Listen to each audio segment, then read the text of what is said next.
Discussion Friday podcast, Consciousness Awakening.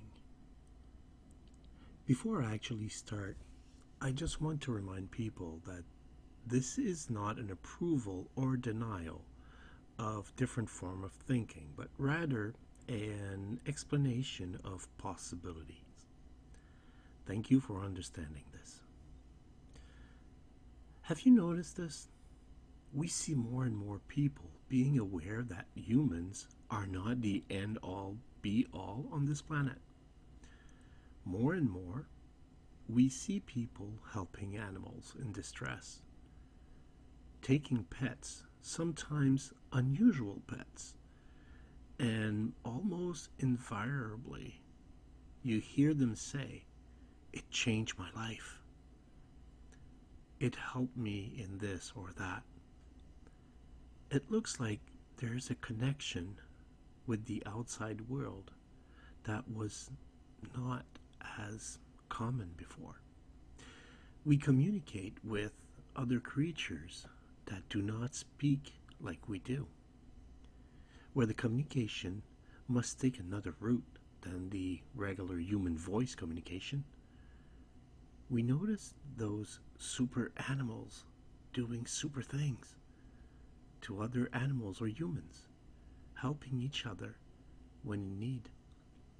We all are starting to help each other, to understand each other without talking. This is a manifestation of the consciousness awakening.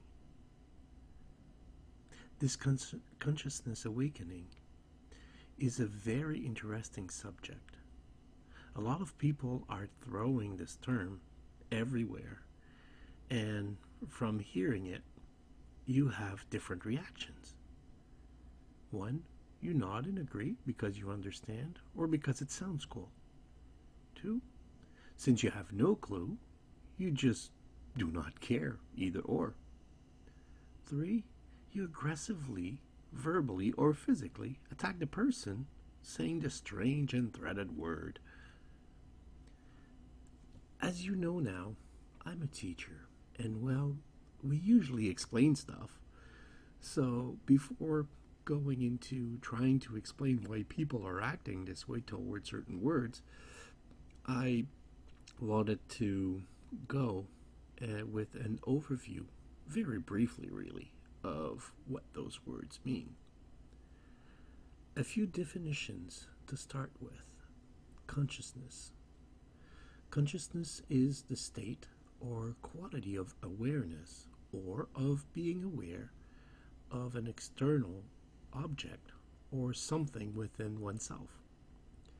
Awareness. Knowledge that something exists or understanding of the situation or subject at the present time based on information or experience.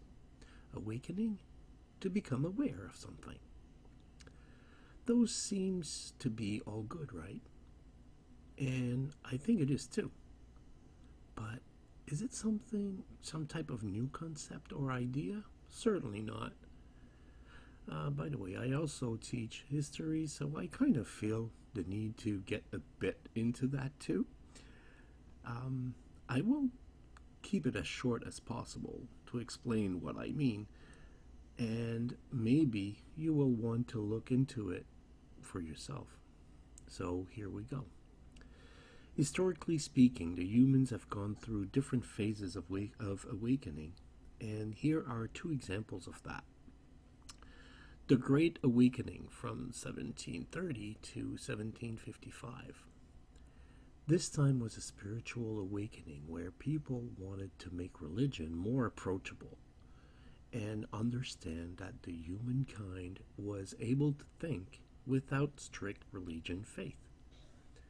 Second Awakening or Awareness, 1685-1815. During that period of time, humans were exploring the idea that humans could uncover questions through the five senses. So here we discovered that we could see ourselves through the critical lens of ethic. And in the list, and then, yeah, the list could go on and on. I understand that it's not everybody's cup of tea, history that is, so I will cut it short. Just to be aware that this quest is constant, is a constant search into a concept that have been evolving at least since the time of ancient Greece with Aristotle and his idea of summum bonum, which means the highest or the supreme good. So, this thing of striving to always be better and improving ourselves positively has been going on for quite some times now. So, what makes this consciousness awakening that we have now so special? Well, this time, it is a definite willingness to wake up to the truth, the real truth, not your own opinion or point of view, but the actual truth. An individual, as individuals, we should all try to better ourselves without hurting others, and many are calling it service to others. This term comes from the law of one that I will be talking in another discussion Friday. But you can also look it up. The law of one is actually something that is quite interesting to go into. How can we do that, this service to others, with all the lies, the cover-up, the disinformation, and personal views on everything, from the very trivial, what side of the bed should I wake up on, to the more intense, on how was the universe started or created. Here's what I'm suggesting to start the truth journey. First, have the best core set of value that you can use as a lens to search up and understand the evidence that you will find.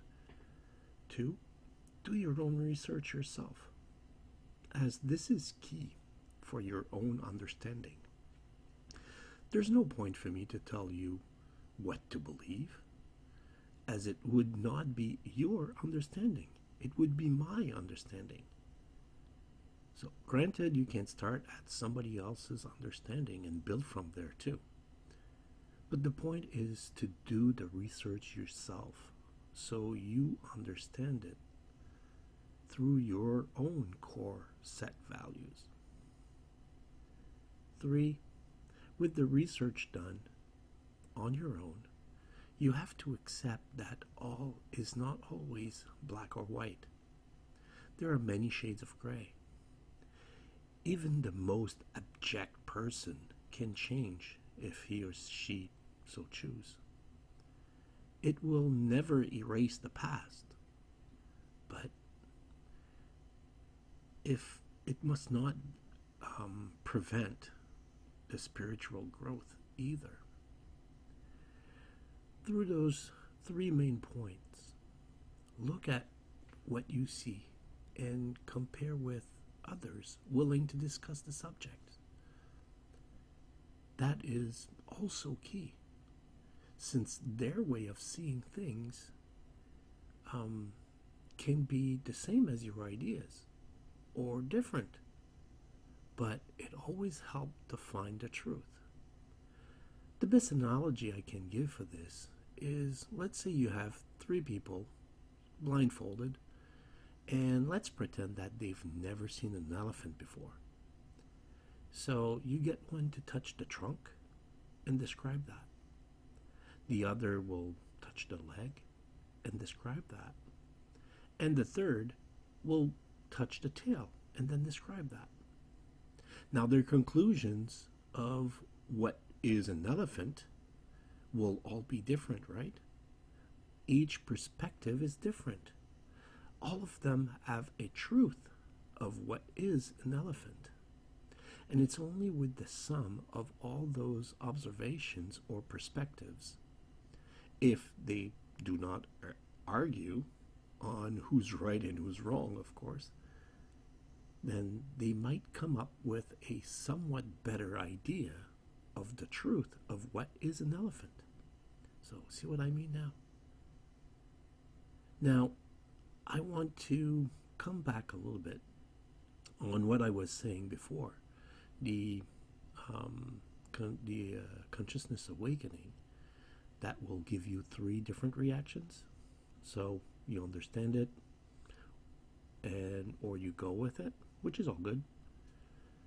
You have no clue or could not care less, which is maybe only because you did not have the time to look into it, or in a way you have been lucky enough to have never had a bad or unfair experience and do not feel the need to change things, which is also good in a way. Now the third one, the very aggressive reaction against the awakening idea. In this case, the term used by some is service to self. And this is the mindset that many of the people are in when they are, of course, aggressive. So, because the thing is, they will tell you, I don't understand what I can gain from this wishy-washy bullcrap, and bad things happen because you deserve it. If you cannot fight it off, you're a pussy and you deserve to die. This is actually a reaction to something a little bit more on the spectrum of, I do not understand what's going on, or I'm not at that point in my spiritual growth. So I will try to slow down your own growth so I will not be too far behind if I choose to change. And when, let's face it, some people are also, for lack of a better word, very evil. This is not a race, though. This is not about who discovers the truth first or last. This is about finding the truth, your truth, in a way. But the truth of who we truly and really are. The elephant in the room type of deal, if you want. So to make a very long story a bit shorter, enlightenment, or goodness, or consciousness awakening, is something that is common, universal, and an objective trait to all human beings. So before finishing this podcast, I would like to leave you with a few things that are suggested for enlightenment. 1, enlightenment is not something you can force yourself into. You kind of have to be ready for it. 2, learn from your mistakes. It's okay to make mistakes. You learn from that too. 3, seek the company of wise people through being physically with them or through books. A lot of people write books about that, and they're pretty good too. 4, practice meditation. That is key to a lot of this. And there will be a podcast on that also. 5, be mindful of the moment. Take pleasure in all your activities. Take a walk. Just be there. Go in a forest, in a park. But be mindful of those moments. Take your time to enjoy. Take pleasure in them. So, I really hope you enjoyed this one. Well, at least I hope you enjoyed it as much as I did.